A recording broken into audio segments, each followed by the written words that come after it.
और हम चूंकि हरदोई में हैं और हरदोई में मौजूद होने के बाद नरेश अग्रवाल जी की बात ना हो तो बात अधूरी रहेगी और वो इस वक्त हमारे साथ खुद मंच पर मौजूद हैं। बहुत स्वागत है सर आपका जी उत्तर प्रदेश उत्तराखंड। धन्यवाद धन्यवाद। तो सवाल जवाब का सिलसिला शुरू करते हैं। एकदम इसीलिए तैयार रहते हैं। हरदोई में है, हरदोई मतलब नरेश अग्रवाल मतलब हरदोई। जब भी यहाँ की बात होती है तो आपका जिक्र जरूर होता है, ऐसा कैसे?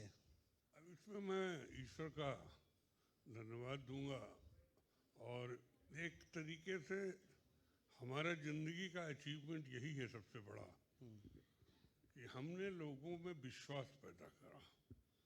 और विश्वास एक ऐसी चीज है जब आदमी के मन में पैदा हो जाती है जी तो फिर डोर कभी नहीं टूटती है। तो मैंने विश्वास जो पैदा किया वो हमको आज भी जिंदा रखे हैं। और शायद हरदोई की राजनीति में इतना लंबा समय हाँ, किसी और थोड़ा सा माइक ऊपर करिए। राजनीतिक ने और नहीं पाया होगा। और मैं इसके लिए हरदोई वालों को भी धन्यवाद देता हूँ कि आजकल शांत प्रक्रिया में भी आदमी को विश्वास अभी भी नरेश पर है। इसीलिए कहा जाता है कि हरदोई के नरेश और नरेश के हरदोई। हाँ यहाँ बगैर आपके कुछ होता नहीं, पार्टी कोई हो, दल कोई हो, लेकिन सब कुछ आपसे ही शुरू होता है, आप पे ही खत्म होता है।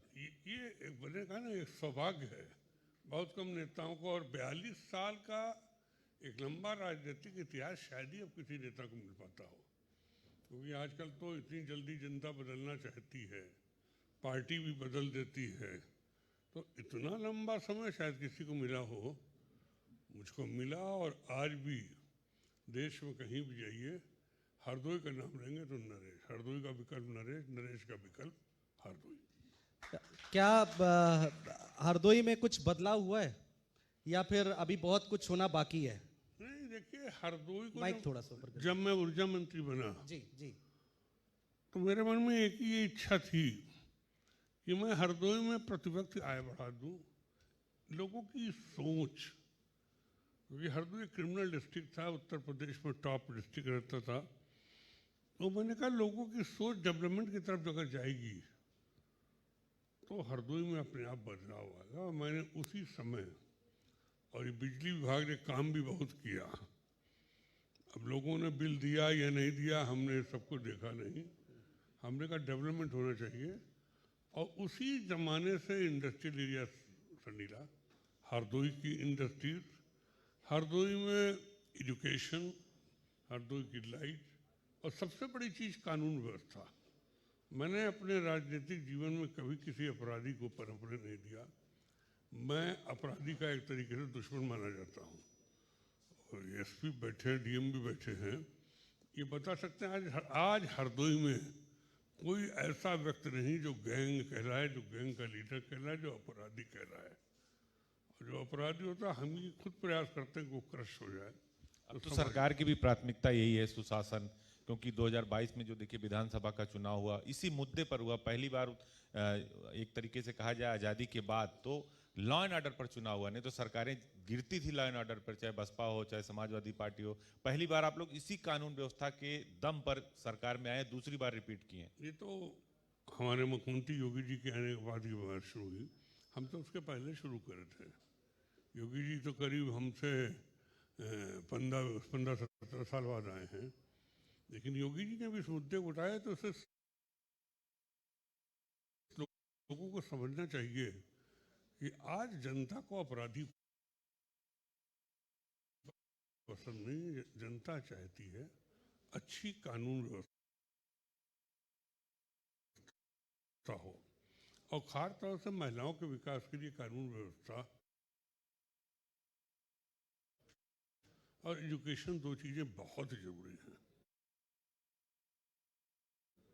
तो मिला, सुरक्षा है, हरदोई में महिलाएं सुरक्षित है। आज यूपी में है तो हरदोई में भी है, मैं कह सकता हूँ।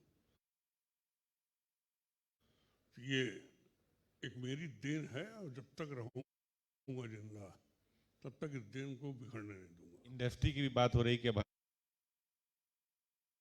हरदोई में संडीला इलाके में इंडस्ट्री का हब बनने जा रहा है। सरकार से भी बहुत सारे प्रपोजल अब हरदोई की तरफ आ रहे हैं। तो आपको लगता है कि आने वाले टाइम में हरदोई बिजनेस में भी अपने चरम पर होगा? जैसे आप कह रहे हैं कि यहाँ अपराधी बिल्कुल नहीं है, तो अब जो रोजगार है वो भी बढ़ेगा और इंडस्ट्री भी बढ़ेगी। देखिए, हमने आते ही सबसे पहले क्या किया था कि हरदोई के नेबरिंग सारे जिलों से अच्छी सड़क से जोड़ा।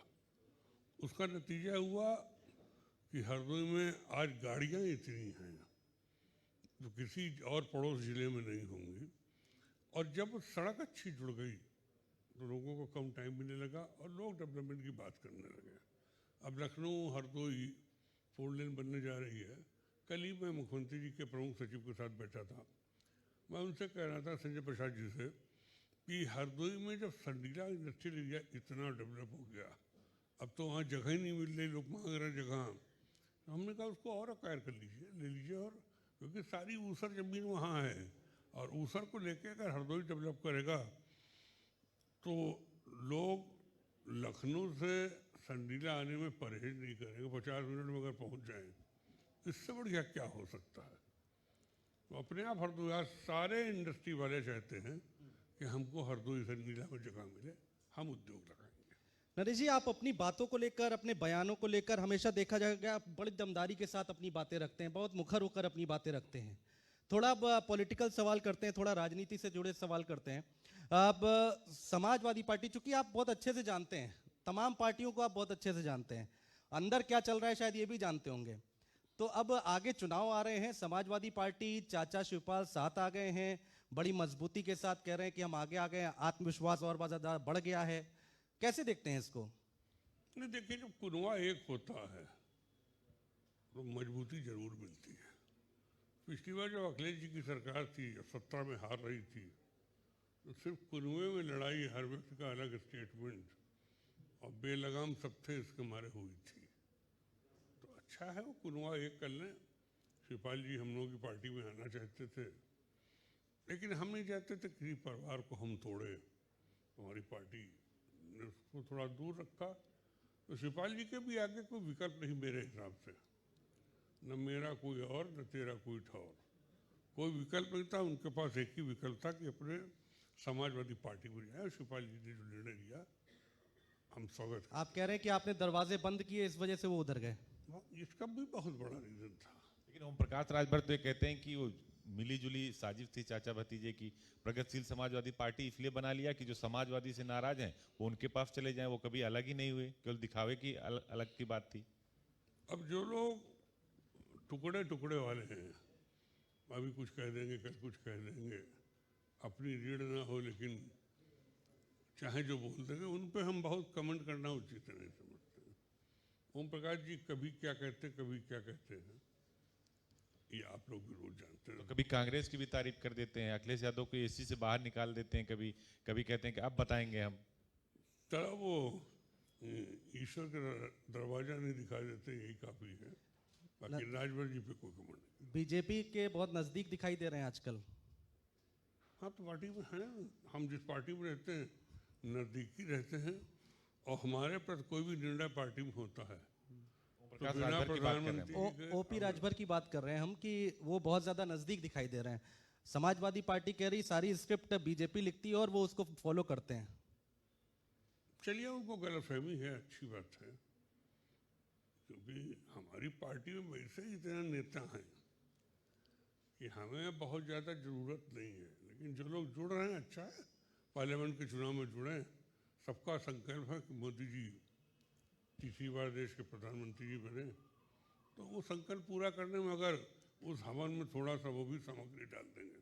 निकाय चुनाव होने वाला सर, निकाय चुनाव को लेकर बीजेपी लगातार बैठकें कर रही है। आज भी लखनऊ में प्रदेश अध्यक्ष भूपेंद्र चौधरी और संगठन महामंत्री की बैठक है। किस तरह से आप लोग होमवर्क कर रहे हैं, क्योंकि 24,000 बूथ जो इसके पहले चुनाव थे उसमें बीजेपी जो हारी थी उसको लेकर मंथन और चिंतन कर रही है। दूसरी तरफ अखिलेश और शिवपाल हैं, तो किस तरह से निकाय चुनाव में चुनौती विपक्षी पार्टियों की देखते हैं अपने सामने? देखिए, हम लोगों को कोई चीज़ बहुत ढिलाई से नहीं लेनी चाहिए।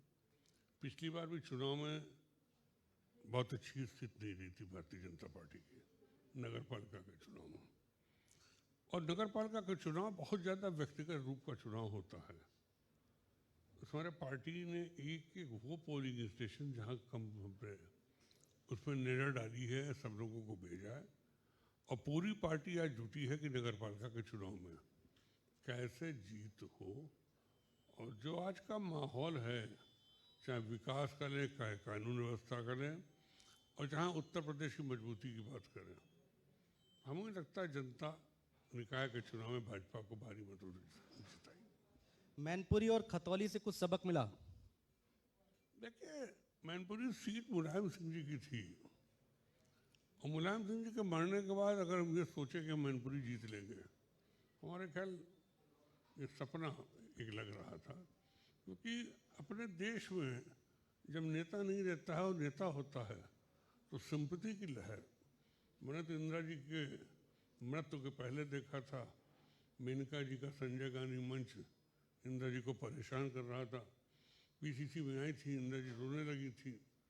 वही इंदिरा जी का जब असैसिनेशन हुआ तो पूरे देश ने आंख मीच के इंदिरा जी को श्रद्धांजलि दी। तो आप देख लीजिए, इतिहास के बहुत से ऐसे चैप्टर हैं जिसमें दिखाई दिया है।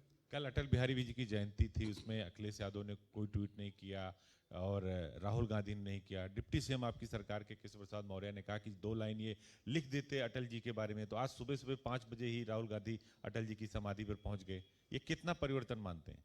मैं ठीक किया जाना चाहिए। अटल जी देश के प्रधानमंत्री रहे, नेता रहे और सेल्फ मेड नेता रहे अपने आप। जैसे योगी जी अपने आप बने, कल्याण सिंह जी मेहनत करके, मुलायम सिंह जी मेहनत करके बने। तो ये सब नेता हैं और राहुल जी ने अपनी गलती को ठीक किया कि आज सवेरे हुआ है, मैं भी किसी टीवी पे देख रहा था, किसी उस पर देख रहा था कि अटल जी को श्रद्धांजलि देने का अच्छी बात है, उसका स्वागत है। भारत जोड़ो यात्रा पे निकले हुए हैं राहुल गांधी, कह रहे हैं परिवर्तन आएगा, पूरे भारत को एक करेंगे। भारत टूटा कहाँ पर से है जो जोड़ने की बात हो रही है? हम लोगों को नहीं दिखाई दे रहा कौन राज्य टूट गया है, किसने अपना अलग कानून बना लिया है। सब संविधान से जुड़ के चल रहे हैं, तो भारत में किसको जोड़ेंगे हम नहीं समझ पाए हैं। अगर राहुल जी इसको क्लियर कर दें तो ज़्यादा अच्छा रहेगा। वो तो नरेश अग्रवाल, नरेश जी आपसे ही सवाल है कि आपके पुराने साथी भी रहे हैं प्रमोद तिवारी जी, वो बार बार ये कहते हैं कि बीजेपी के 2 पिता हैं, देश के एक पिता हैं। तो ऐसे बयानों को आप किस तरह देखते हैं? क्योंकि आप बहुत ठोस तरीके से जवाब दें। हम लोग पूछ लेंगे तुम्हारे कितने पिता हैं, तो प्रमोद जी थोड़ा कल्ला जाएंगे। तो वो पिता माता पे न जाएं, वो अच्छी राजनीति होती है। लेकिन अगर कहे किसके कितने माता हैं, किसकी कितनी बीवी है और किसकी कितनी रखायल है, इस पर भी अगर प्रश्न चला गया तो राजनीति का अच्छा स्वरूप नहीं आएगा। क्या अच्छा मानते हैं ऐसी भाषाओं को राजनीति में? बिल्कुल अच्छा नहीं मानते। प्रमोद जी को बिल्कुल ही ऐसा बोलना भी नहीं चाहिए। प्रमोद जी का कद इतना बड़ा नहीं कि ये सब बोले वो। आगे आने वाले वक्त में चुनाव है 24 का, और उत्तर प्रदेश की अगर हम बात करते हैं तो उत्तर प्रदेश में कह रहे हैं कि साहब सीधी टक्कर भारतीय जनता पार्टी और समाजवादी पार्टी के बीच में होती। बीएसपी अभी कहीं पर उतनी ज्यादा सक्रिय नहीं दिखाई दे रही जब एक समय पे दिखाई दिया करती थी। ये सत्य है। चुनाव 2 पार्टी के बीच में होगा, एक तरफ भारतीय जनता पार्टी और उसके सहयोगी, दूसरी तरफ समाजवादी पार्टी और उसके सहयोगी। अब नेता का कद समाजवादी पार्टी में मेरे ख्याल अखिलेश जी के अलावा कोई नेता ही नहीं है। हमारी पार्टी में नेता ही नेता हैं। हर नेता 100-200 वोट का तो इंतजाम अपने आप कर सकता है। अब तो नई जोड़ी बन गई चाचा भतीजे की, और लगातार ये बात कह रहे हैं कि रामपुर में धांधली कराई गई, मैनपुरी में चुनाव के दौरान वोट नहीं डालने दिया गया, नहीं तो और भी ज्यादा वोटों से जीतते। जब वोट ही नहीं पड़ेंगे तो जीतेंगे कैसे ज्यादा? चाचा भतीजे की जोड़ी तो ईश्वर ने बनाई थी। शिवपाल चाचा रहेंगे, वो भतीजे रहेंगे, तो उसमें कोई ऐसा नहीं राजनीतिक जोड़ी बनी थी। नहीं, शिवपाल जी भी कह रहे हैं कि भतीजे के सामने समर्पण है, नेताजी की तरह अखिलेश के सामने हमारा समर्पण है, निराश नहीं करूंगा। तो आपको लगता है कि चाचा शिवपाल अखिलेश यादव को वो मजबूती दे पाएंगे जो पहले दे पाते इस लड़ाई के पहले? अब हम उस पर बहुत जाना नहीं चाहते कि शिवपाल जी कितनी मजबूती है, क्योंकि शिवपाल जी पिछला पार्लियामेंट का चुनाव लड़े थे, तो उन्होंने अपनी पार्टी बनाई थी, उससे लड़े थे और किसी प्रत्याशी को 5 या 10 हज़ार से ऊपर नहीं मिले थे। तो उस अंश से देखा जाए तो क्या मजबूती मिलेगी।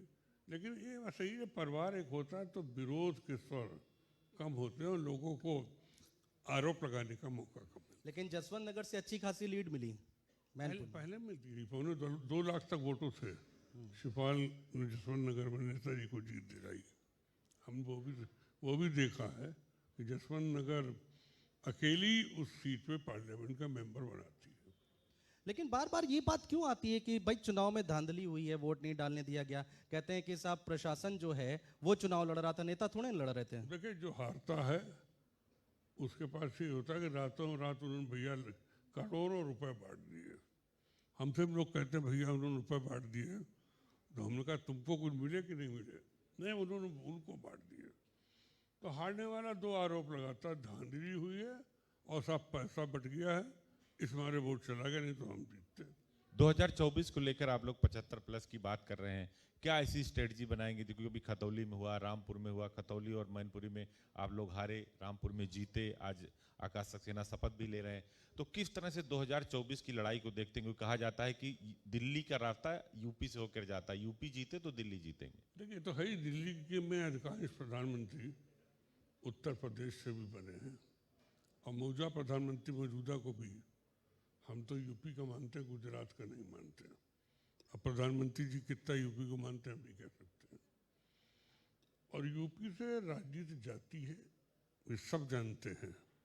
और हमें खुशी है कि देश में सबसे ज़्यादा राजनीतिक सोच के लोग यूपी या बिहार में पैदा होते हैं। तो जो है तो यूपी से राजनीति होकर जाएगी, जितनी ज़्यादा सीटें। अब तो 5 उत्तराखंड में चली गई, नहीं 85 सीट था।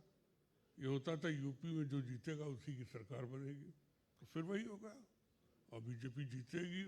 क्योंकि अभी मोदी जी को हटाने का विकल्प हमें नहीं दिखाई दिया। अपोजिशन से बता दे कि कौन उनका लीडर होगा मोदी जी के खिलाफ। अभी तो यही नहीं तय है, कोई कहता नीतीश जी होंगे, कोई कहता ममता जी होंगे, कोई कहता राहुल जी होंगे। पहले ये भी तो साफ हो कि कौन मोदी के खिलाफ, मोदी जी के खिलाफ कौन देश का प्रधानमंत्री बनना चाहता है। आप ये कह रहे हैं कि विकल्प नहीं है मोदी जी का? नहीं, बिल्कुल नहीं है। आज किसी नेता की इतनी बड़ी हैसियत नहीं है कि मोदी जी का विकल्प बन सके। विपक्ष हमेशा एक परसेप्शन बनाता है कि भारतीय जनता पार्टी को एक समाज है, एक समुदाय है, खासकर अल्पसंख्यक समाज, जो कि वोट नहीं देता और पसंद नहीं करता। समाजवादी पार्टी हमेशा हमारी डिबेट में उनके प्रवक्ता आते हैं, हमेशा इस तरह का परसेप्शन बनाने की कोशिश करते हैं। हमें कुछ अल्पसंख्यक लोग मिले, हमने कहा अब तो तुम लोग ठीक हो गए, फिट हो गए होगे। कहना हम क्यों फिट हो गए? हमें सरकार की सब योजनाओं का लाभ मिल रहा है, हम स्किल लेबर हैं, हमें कोई नौकरी की जरूरत नहीं है। हम तो बिजली का काम करते हैं, मशीन का काम करते हैं, ड्राइविंग करते हैं, मोटर का इंजन बनाते हैं, तो हमारी आपको ज़रूरत है ही। और कानून व्यवस्था अच्छी है तो हमारे ऊपर कौन सा चला आ रहा है? कौन एक मुसलमान आज देश से निकाल दिया गया है। मैं तो मुसलमान जब मुझसे हरदम कहते थे तो मैं तो आम मुसलमान से पूछता हूँ कि एक नाम तो बताओ जिसको देश से निकाल दिया हो मुसलमान के नाते। एक नाम बताओ जिसके यहाँ रेड ईडी की पड़ी हो, इनकम टैक्स की पड़ी हो। तो जब ये सब हमारी पार्टी नहीं कर रही है, मोदी जी समान विकास की बात करते हैं, तो क्यों वो गलतफहमी के शिकार है? और ये जान लीजिए, जितना मुसलमान एक होने की कोशिश करेंगे उतना हिंदू अपने आप एक हो जाएगा। इस बार निकाय चुनाव में आप लोगों ने रणनीति थोड़ी सी बदली है। 1200 वार्ड आप लोगों ने चिन्हित किए, पसमानदा मुस्लिमों पर फोकस कर रहे हैं, लगातार होमवर्क कर रहे हैं। तो लगता नहीं कि अब आप लोगों ने अपनी रणनीति बदली है, इसका फायदा 24 में भी मिलेगा आपको? पसमानदा मुस्लिमों को लेकर कई सारे सम्मेलन हुए। दल है वो बढ़ना चाहता ही है, और बढ़ने के लिए उनमें ही सेंध लगानी पड़ेगी जो हमारे साथ नहीं है। आप कहते हैं कि एक हाथ में कुरान, दूसरे हाथ में लैपटॉप, उनके बच्चों को समाज की मुख्य धारा में जोड़ेंगे, मदरसों को आधुनिक करेंगे, तो कुछ ना कुछ चेंज आया है बीजेपी की भी नीति में? अब तो मुसलमान के नेता भी लैपटॉप की बात करने लगे, कंप्यूटर की पढ़ाई की बात करने लगे। मदरसों में कहते हैं कि हम इंग्लिश भी पढ़ाएंगे, क्योंकि अरबी फारसी से उनका आदमी देश में नौकरी नहीं पा सकता। तो बदलाव उनमें आया, और हम बदलाव ही चाहते हैं। वोट न दें तो भी वो हमारे दुश्मन नहीं कहलाएंगे, वो देश के नागरिक हैं। और जो नारा है हिंदू मुस्लिम सिख ईसाई आपस में भाई, वो नारा हमारी तरफ से लगातार रहा है। लेकिन नरेश जी, पता अभी मदरसों की जैसे बात हुई है, तो मदरसों का सर्वे हो, जो मदरसों में ड्रेस कोड लागू होने की बात हो, मदरसों के जो छुट्टी होती है शुक्रवार की जगह इतवार का प्रस्ताव आया, उस पे हंगामा हो गया। ऐसा क्यों? एक तबका है, एक धड़ा है कि सरकार कोई भी फैसला ले ले उसका विरोध होते देखता ही है। तो उसका रिएक्शन दूसरे तबके में भी होने लगता है। जैसे वो तबका रिएक्शन करता है वैसे दूसरा तबका अपने आप रिएक्शन करने लगता है। इसीलिए आप और लोग बड़ा दुर्भाग्य है कि इस देश में रंग भी पार्टियों में बढ़ गया। हमारी पार्टी को भगवा दे दिया गया, अखिलेश की पार्टी को हरा दे दिया गया, मायावती जी की पार्टी को नीला दे दिया गया, कांग्रेस को तिरंगा दे दिया गया। तो हर एक का रंग बढ़ गया। अब उस रंग का कपड़ा पहन लो तो दूर से लोग कहेंगे क्या फला पार्टी में चले गए। नीला कुर्ता पहन लो, ये पहले शूटर देखो हमारे पीके वर्मा जी, तो उसे होने लगता कि ये कहाँ चले गए। तो ये दुर्भाग्य है कि रंग पार्टी वाइज हो गए हैं। इसीलिए 80-20 की बात होती है। अब वो तो नेचुरल है। अगर 20 वाले ये समझ लें कि 80 को हम अलग करके नहीं रह सकते हैं तो अभी अलग होने की बात है नहीं। और अभी भी मिक्स आबादी में मुसलमान हिंदू के साथ रह रहा है। ऐसा कौन मोहल्ला है जिसमें मुसलमान हिंदू साथ साथ दे रहा है। आप बात जरूर कर रहे हैं कि सब साथ हैं, हमारे भाई हैं, लेकिन आपकी बातों से, आपके बयान से कुछ और ही झलक रहा है। नहीं, बयान से झलक कुछ नहीं रहा है। हम तो इतने सालों से वो जो देश में सेकुलर और कम्युनल का नाम बटा हुआ है तो हम तो सेकुलर ही माने जाते उस हिसाब से। आज भी हम कोई जाति धर्म के नाम पर नहीं चलते हैं, लेकिन जो सत्य है उसको कहने में कोई हम हिचकी भी नहीं लेते, हिचक भी नहीं करते हैं। इसीलिए जाने भी जाते हैं आप कि हिचकते नहीं बोलने से। बिल्कुल नहीं हिचकते। जो कई बार विवाद भी हो जाता है ना हिचकने की वजह से। देखिए, पर्चा में, चर्चा में और खर्चा में जो रहेगा, हम राजनीति में कहते थे कि जो व्यक्ति आप लोगों के बीच में चर्चित रहेगा, जो व्यक्ति खर्चा करेगा, वो व्यक्ति को राजनीति में कोई मार नहीं सकता। अगर हमारे विपक्ष ना हुआ, नाम तो विपक्ष ही देता है, सत्ता वाला कहाँ लेता है। हमारे तो वर्कर आराम से बैठे हैं कि हमारी सरकार है, लेकिन जो विरोध है वो हरदम दिन भर कहता है ये नरेश चला गया तो ये कहाँ बीच में आ गया। हम लोग फिर कब्जा कर लेते हैं। हमारी पार्टी में बहुत से लोग नहीं हमको स्वीकार कर रहे हैं। 1 ट्रिलियन इकोनॉमी का लक्ष्य है उत्तर प्रदेश, $1 ट्रिलियन का। तो आपकी हरदोई इंडस्ट्रियल हब होने वाला, तो आप लोग उस दिशा में कितना आगे बढ़ रहे हैं? क्योंकि 1/5 आबादी वाला उत्तर प्रदेश है। प्रधानमंत्री की कहा है कि $5 ट्रिलियन इकोनॉमी देश की, उसमें 1/5 के हिसाब से $1 ट्रिलियन का लक्ष्य योगी जी भी ने रखा है। तो कैसे इसको लेकर आगे बढ़ेंगे? इन्वेस्टर समिट भी होने वाली है। अभी तो सारे मंत्री लोग विदेश गए थे, तमाम प्रपोजल लाए, और जब तक हम इंडस्ट्रियल ग्रोथ नहीं करेंगे तब तक 1 ट्रिलियन हम कैसे पहुंचेंगे, ये खुद ही हमारे सामने प्रश्न है। तो योगी जी जुटे हुए हैं, योगी जी जुटे हैं कि इंडस्ट्री आए और हम 1 ट्रिलियन की इकोनॉमी खाली यूपी करें। अभी तो चाइना 10 ट्रिलियन पे चल रहा है, तो कम से कम मोदी जी ने आके 5 ट्रिलियन की तो इकोनॉमी पे हमको खड़ा करने के लिए कहा। नहीं, हम तो कितने पीछे हैं। हम 3 ट्रिलियन के होंगे, वो 10 ट्रिलियन का है। ग्रोथ में बहुत बड़ा अंतर है। एक आखिर में एक बहुत छोटा सा सवाल। बहुत सारी ऐसे काम होते हैं जो अधूरे रह जाते हैं, जो पिता नहीं कर पाया पुत्र करेंगे पूरा। करेंगे। हमने तो पुत्र से कह दिया कि बड़ों का सम्मान करोगे और जो काम हैं छूटे उन्हें पूरा करोगे। किसी से तुम विरोध मत मानना, चाहे विरोध में दे वोट। और राजनीतिक व्यक्ति को जब तक गाली कोई न दे, विरोध न करे, उसके खिलाफ बयान न दे, तब तक वो राजनीतिक कहाँ रहता है। वो तो फिर नॉन कंट्रोवर्शियल कहलाता है। तब तक मजा भी नहीं आता। हाँ, कंट्रोवर्शियल होना चाहिए। कंट्रोवर्सी में बने रहना चाहिए। हम तो, हमारा यही रूप है। नहीं, आप तो कह रहे हैं काफी। और आप सब जानते मीडिया वाले, मैं इससे पहले भी जितने बयान देता था बहुत खुल के देता था। मैंने मोदी जी पे भी कई बयान दिए, तो मैंने कोई संकोच नहीं हुआ। चर्चा, खर्चा, पर्चा। चर्चा, खर्चा, पर्चा, इन्हें लड़के हम तो स्कूल चला रहे हैं आजकल नए नेताओं को बनाने का। हम फरवरी में एक कैंप भी लगा रहे हैं जिसमें नेताओं को ट्रेनिंग देंगे कि राजनीति को किस हिसाब से शुरू करें।